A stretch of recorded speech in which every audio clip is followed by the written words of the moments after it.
If you're ignorant about rights, or if you're, say if you're ignorant about doing something wrong, but you do kill lots of people, you still violated human rights. You could express what you want to express, but you need to be responsible for your words.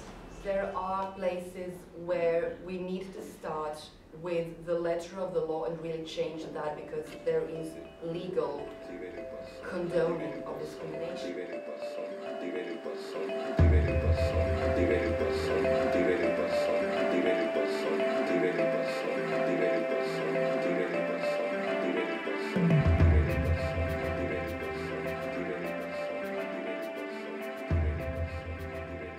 Well, the idea of the whole workshop, the Youth in Action workshop, is that we train people to use the free to choose methodology in their own community.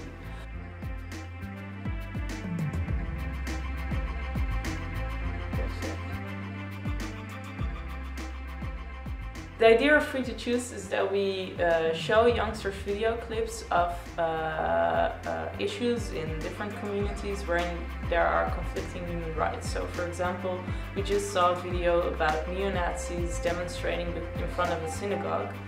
And there you can question, can neo-Nazis demonstrate in front of a synagogue? Is this the freedom of speech, freedom to demonstrate, freedom of assembly, or are they discriminating people?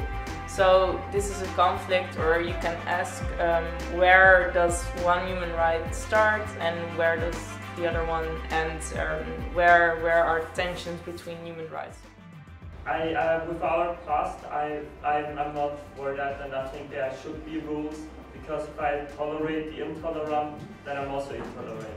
But I do believe we should allow opinions even if we deeply believe they are completely wrong. Even if you if you ban those people from demonstrating, you won't make them stop think that way. You will just suppress them, which is another problem, I think.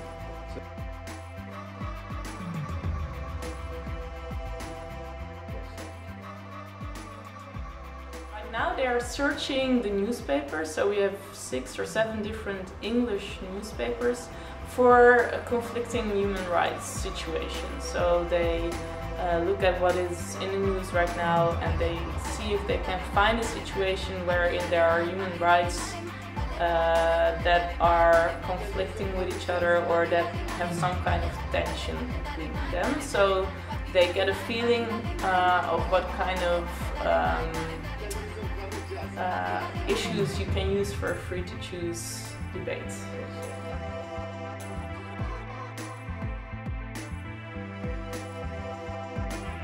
We're going out to get some interviews from people on the streets to ask them about human rights.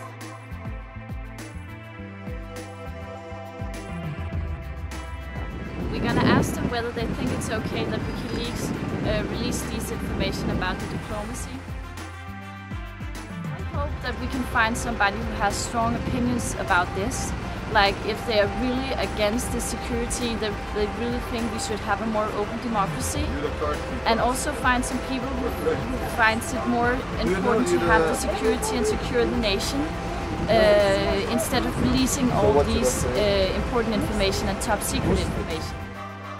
Because you're not just creating these film clips in a void, and you're not just trying to identify dilemmas as such, but you're trying to find dilemmas that can be useful in a discussion in today's world, both in formal and in informal settings, that would lead to this kind of very engaged, very kind of interactive debate. So, yes, I think that freedom of information is a general public right, and people are allowed to know.